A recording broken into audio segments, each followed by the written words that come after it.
What's the most depressing secret someone has told you when they were drunk? That they didn't want to go through with their wedding and marry their fiancé. They went through with it. They had a fair-size wedding and a $10,000 honeymoon. They separated after 4 months. One of those situations where you realize life isn't like the movies. I didn't try and stop the wedding and save everyone from their bad decisions. I just listened. Talk about a rock and a hard place. Questioning whether they really meant it, or are they just having the jitters. One night, a friend drunkenly told me that he knew that the kid he had just had with his girlfriend wasn't his, because he had a serious injury to his groin years before that and was told he likely couldn't have kids. When she told him she was pregnant, he thought, wow, the doctor must have been wrong, but something was telling him that they weren't. So he went to have a sperm count done. He was told that it was very unlikely that he would be able to father a child. He said he stays with her and doesn't tell her he knows the child isn't his because he doesn't want to be alone for the rest of his life. Whoa, reminds me of a lonely guy I know who was perpetually trying to get any woman who would sleep with him pregnant. He thought it was the ticket to a lifelong relationship. I don't think he realized that she could leave with the child or get an abortion or do just about anything in the aftermath.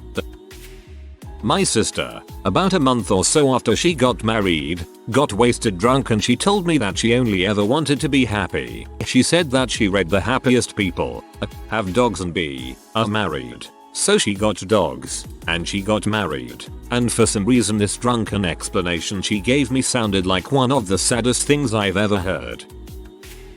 Met up with a girl I had a crush on in high school, and we hit it off. She had 2 kids, but that was cool by me, and she was just a stunningly beautiful girl. Things were good. We spent the evening chatting and drinking and then it moved into making out and such things. We stopped briefly to get another drink and she wanted to to the bedroom, so I followed her. And then, after I commented on her snazzy bed, I was told this huge story about it being new because her last boyfriend left her and she had to live in a dive apartment for a while where all of her kids and her belongings got infested with bedbugs and she had to toss away most of her things and get new things and how hard it was. She was bawling talking about it and it broke my heart. Anyway, that killed the night. We chatted until she fell asleep and then I crashed on the couch. The next morning she came out and saw me on the couch and started bawling again because she thought I just fricked off and left, but was happy I stayed and made me breakfast before I took off. We were out at a strip club for a bachelor party for one of the guys I worked with. An older man was sitting next to our group and started up a conversation. Really nice dude. Ended up buying us around and bought our groom to be a lap dance. As the night went on and we all were a ton more drunk, he sat down next to me and told me to cherish the friends I had, because he had went through life focusing on money and material things, that he had no friends and no family. He had just been diagnosed with terminal cancer and was told he had about 6 months to live and this was the only way he found a bit of happiness was at a strip club. He said for me to never let myself get into his position. The guy was tearing up and I am guessing he just really wanted people to care. Really sad to see someone in that position. This will be me in due time.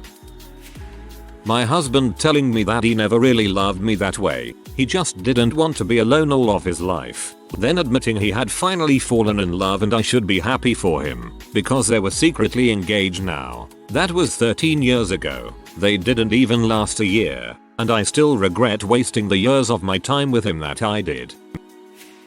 She was molested constantly by her father and also raped by him. He had done it since she was basically a baby. It wasn't until she saw an episode of TLC about child molestation that she realized it was wrong. Her father hopped up and turned off the television. She kept saying all I wanted was some ice cream to me that day. Apparently one incident was involved where she was getting ice cream and her father used it as an excuse to do his thing. He also used crack on her to get her high and continue the abuse. This was my first real girlfriend. She's married now and has a child. She also has a state job and graduated from college. I am honored to have known her and hope her life has continued with success.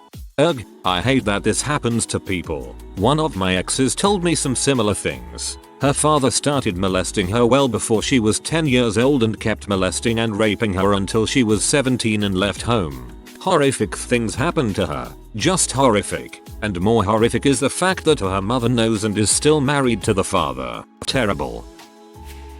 My dad told me that he was molested by a youth pastor when he was 4. Then, that he'd only ever told one other person, my mom, and she was so drunk at the time that she made fun of him and had absolutely no memory of it the next day. Knowing that he's carried that around for more than 50 years, keeping it all in, and still tied up and could barely get the words out, is horrible. Christ, that's awful. That they walked in on their brother attempting suicide. Also, a few people have told me about their depression while drunk. Depression is a funny thing because it seems super normal to you after a while. Like, yeah, I fantasized about dying about 5 times today. Pretty normal day, but you still know that socially that kind of thing is unacceptable. So you think that way all the time but are careful to hide it from others. Then it comes out when you're drunk and your social inhibition is down. I can't have children, but my phone is loaded with pictures of my niece and sometimes I pretend she's my little daughter. After reading my phone is loaded with pictures of my niece that didn't end as badly as I thought it would.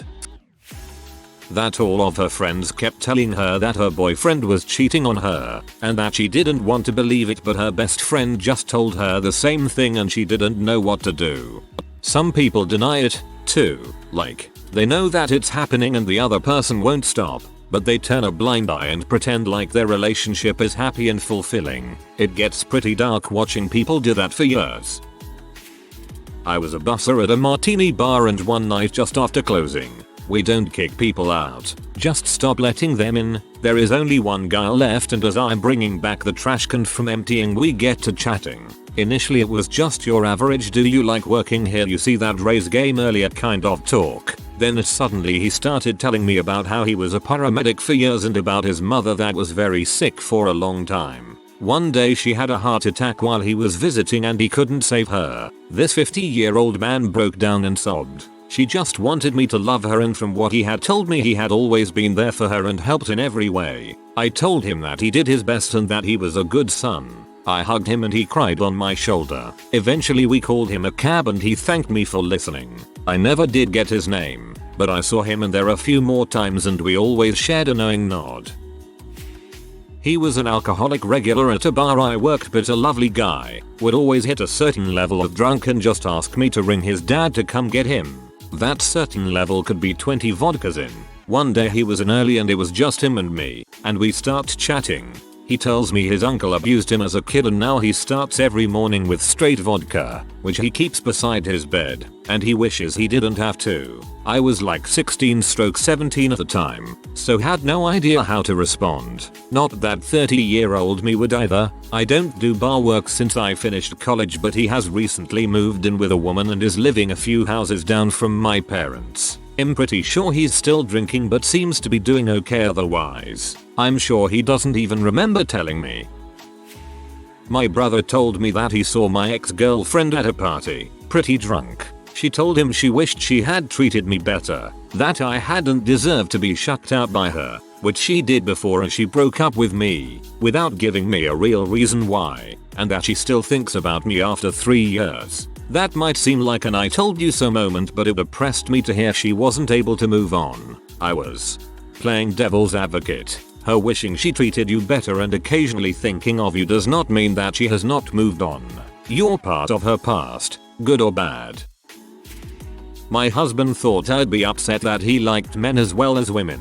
He was so heartbroken at his own nature, and ridiculously drunk. I just asked him if he loved me. He said of course and we're kosher. It wasn't what he said that was sad. It was just so upsetting to see him so fearful of what I would say. He was physically cowering. I still don't understand why he was afraid. We have such an open and loving relationship. I'm so unbelievably proud of him for being honest with me and himself. 3. That he was sorry for being my abuser both physically and mentally for all of my life. He had to get really drunk to say that, but when he sobered up he denied everything and continued to abuse me. It was depressing because I thought things would change. Jesus. Happy Cake Day. That my friend was gay and that holding it as a secret had caused him to be severely depressed. I told him it didn't matter if he was gay or straight. Nobody would think any different. I've helped a couple of friends come out. They all feared being persecuted, but in reality, nobody gave a crap except the friends and family who were happy for them. Now it isn't a taboo anymore to be gay, but it's still hard for people to believe it. There's this guy who lives in town. We will call him Mark. Mark has only lived in town a few short years and works at our local gas station. He's very friendly and I can honestly say I've never gotten a bad feeling about him ever. I, a woman, normally don't just trust people I encounter, but I've always known Mark to be a gentle soul and never thought of him to be violent. One night, Mark comes into the bar where I'm at and sits next to me. He is very drunk. I've seen him drunk many times, but only one other time this drunk. This night, he starts telling me about his sister. Now, Mark is normally a very quiet, to himself, kinda dude. I don't know a whole lot about him, which made this story all the more powerful. Apparently, when she was 14-15 years old, she left home with her boyfriend. Mark wasn't okay with this and after a few days decided to track him down. When he got to BF's house, he found a house full of women his sister's age profile. He demanded his sister leave with him or he would call the cops. Her BF claimed she isn't your sister, to which Mark apparently had a screwdriver in hand and promptly stabbed BF in the throat. Mark said with hand motions reenacting, "I stuck the screwdriver in his throat and he just collapses to the ground." He then said he told all the girls that if any of them wanted to leave to get in the car now, and he ended up taking 10 girls home that night. This was completely a shock to me because A, I was pretty well drunk, and B, never known of a person that killed another before. Though I don't condone taking the life of any living thing, I think Mark did the right thing. Mark is one hardcore mother. That she was raped when she was younger, and that she wishes her mother had died instead of her father that had recently passed away. Her mother was literally 10 feet away when she said this. This was about a year after my wife died. I was 27. You know, it was kind of a good thing that she died. You two never seemed like a good match to me anyway. Whoa, you have to be kidding me. I think I would have punched a face in for that one. Wasn't told to me, but a buddy was out at some event with his boss and the boss wife, neither of whom is known for alcoholic moderation. The wife made a comment about how many batteries she was going through, and I guess the truth spilled out. Apparently, the boss had a stroke a year or two earlier, and now his dong doesn't work anymore. The boss had a stroke a year or two earlier. At least he got one in before his dong stopped working. I have a friend that gets extremely drunk and sleeps around. Well, usually she comes to me and asks if she can trust this guy. I always thought it meant in like a call you back kind of sense, or maybe an STD. Well, since I know them all, I'd say yes. Well, all these guys started to tell me that she wanted them to finish inside her with no protection. She insisted she was on the pill, which she is. So everyone did it. Weird behavior, right? Well, I had to investigate, and one night when she was drunk out of her mind, she just broke down and told me everything. Turns out that the May of last semester she got pregnant, but the guy would not respond to her calls or text until finally he said get an abortion. Well, she did. The reason she sleeps with so many guys and lets them finish inside is because of some weird reaction she's having from the whole abortion situation. And the reason she asks can I trust them? Yeah, it's to know if they'll accept her child if she does get pregnant. She drinks because she's afraid of being turned away for her past. Now the phrase "can I trust them" rings in my head over the fear of her getting pregnant with any of them, because with her definition of trust, she can't. One of my best friends got absolutely hammered at my house party when we were 16 and my parents were out for the weekend. There were 7 of us in total drinking apple sours. It was all our local corner shops sold, and one of us in the group never got ID'd in there. Anyway, at about 1 AM we noticed we hadn't seen or heard from him in about an hour and a half, so I went to look for him in case he was being sick, and I could direct him to the toilet if need be. But instead he was stood at the bottom of my driveway in just his underwear and crying really heavily. I managed to get him to calm down, and he was saying how his mother, who left his dad when he was 13 for another man, didn't love him. never will, and wonders what he has done to deserve that. She doesn't answer his calls and bails out on planned days to see each other at the last minute all the time. Usually he's the I don't show my emotions type. Persuaded him to raid dress, and I have never mentioned this to my other friends. I still don't know why he was nearly naked. My dad told me this when he got smashed once. My dad jumped from foster house to foster house. He worked full time, and often 3 jobs at a time, since he was 14. He was sexually, physically and emotionally abused throughout his youth. If he wanted anything, he had to suck dong. His money was always taken from him by his foster parents. He downed a 26 of whiskey when he was 16, and told his best friend at the time he was going to kill himself that night. He throws up whenever he has whiskey now. He's rebuilt his life from ground zero many times, including recovering from vast debts. I have huge respect for him.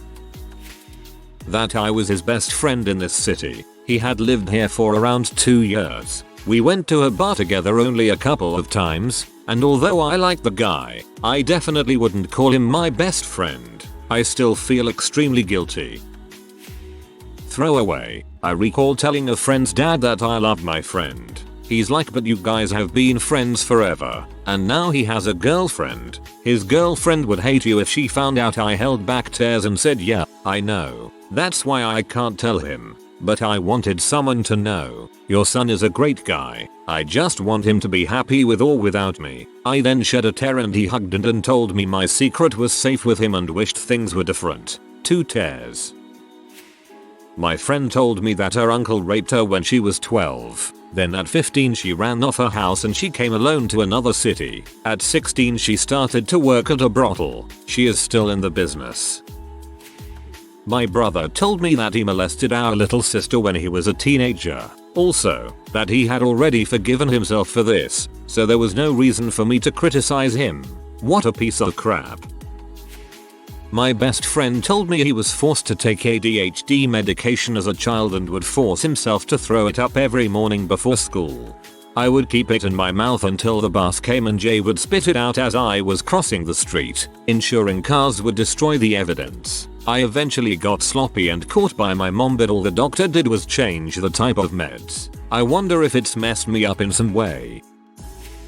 One of my best friends and I had a drunken heart-to-heart years ago. He was way more drunk than I was and doesn't remember a thing. I remember him telling me that he thinks he might be gay. He asked what he said to me the next day and I just told him a lot of things I won't tell you, but if you want to talk to me sober, just know that I'll love you like a brother no matter what. He has been through a rough patch in his life in the last few years and I think that may be the majority of it, but he has never said anything to me since and I don't want to force him to. You never know, if you tell him what he said, he might be relieved, as that way you already know without him having to say it again, which he's obviously having a hard time coming to terms with. More awkward than depressing. A male friend said, you know, Kellyanne, I've always wanted to frick you. The part that made me feel the worst is that this was in front of my husband and his wife. A girl I know once got wasted and in the middle of a fun conversation I thought was going upstairs she dropped this bomb. She told me she was raped in middle school by her father, then again by her boyfriend when she was a freshman. He was a senior and everyone loved him, so everyone thought she was lying and shunned her whole high school career. She finally tells me that she broke up with her boyfriend, who I was friends with until this conversation, because he raped her in her sleep and that she was thinking of killing herself. She passed out a few minutes ties of silence later. I didn't know how to process any of that, so I took her to my room, tucked her into bed away from the party, went back downstairs and drank in silence for the rest of the night. I don't think she knows she told me any of that and I don't think I want her to know. That he's gay and the only reason he married his wife is because he got bi-curious, had sex with her and on the first shot she got preggo. His baby is now 2 and he is miserable. Yeah, that's a rough age. High school buddy and I reconnected at our 10-year reunion. Nobody is really popular at an all-male high school, but that being said, he was a football star and generally known and liked. I happened to be in town on his 30th, and since he doesn't have plans I call a few guys and we proceed to tie one on, Ubering to bars all over town. He'd never heard of Uber and drinking smoking more than we should. After a minor run-in with some park cops, long story short, we were drunk in a closed park. They told us to keep moving. His mood does a 180 degree, and he starts loudly accusing me of not caring about getting him in trouble, or that his job is on the line, and that he can't afford any more legal issues after his 3 DUIs. Well, maybe you would have plans for your 30th if you weren't an angry, irresponsible drunk. I was the drunk one. She must have thought the next day I wouldn't remember. She told me her older sister had sexually abused her all through her childhood. Shortly after that talk she had a psychotic break and had to be institutionalized for a longish time. She's still not all there. Looking back, she had been losing it for a while before her break, so I don't know if what she told me about her sister is true. Other things she told me around that time were paranoid delusions. She has a good relationship with her sister, although in private and sober. She has confided that she resents her sister's good looks and the fact that she is gainfully employed and not mentally ill.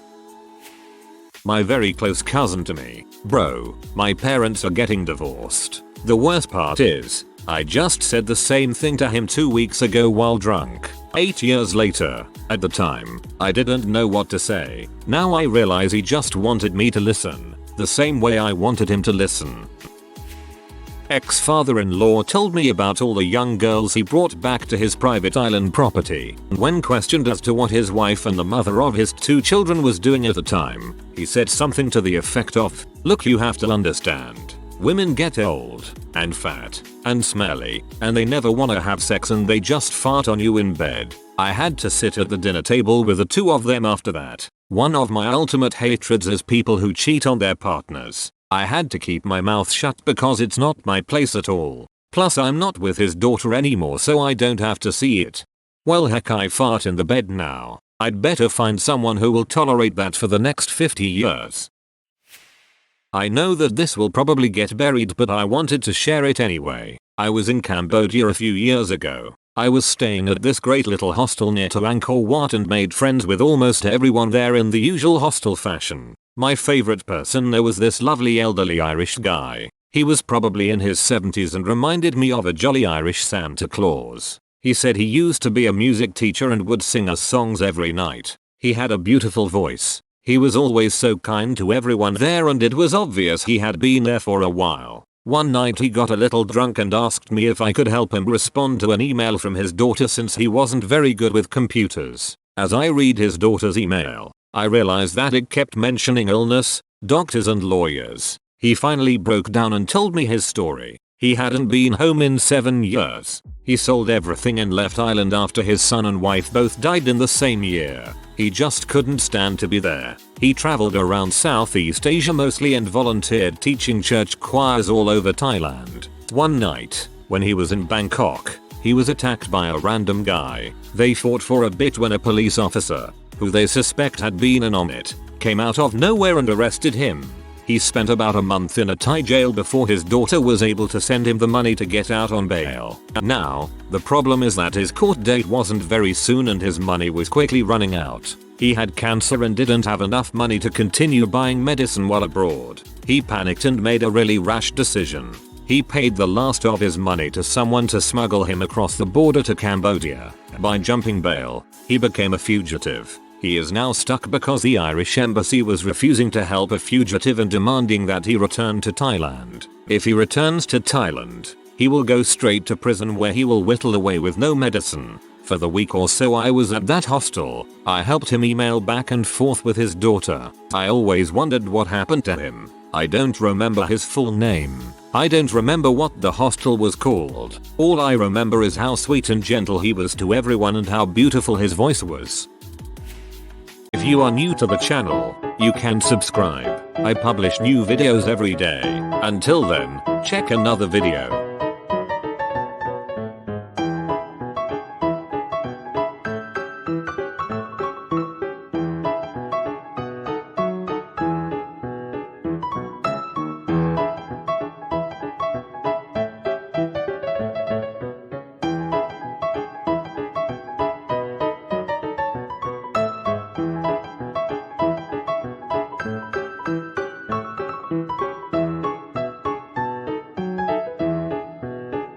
Bye for now.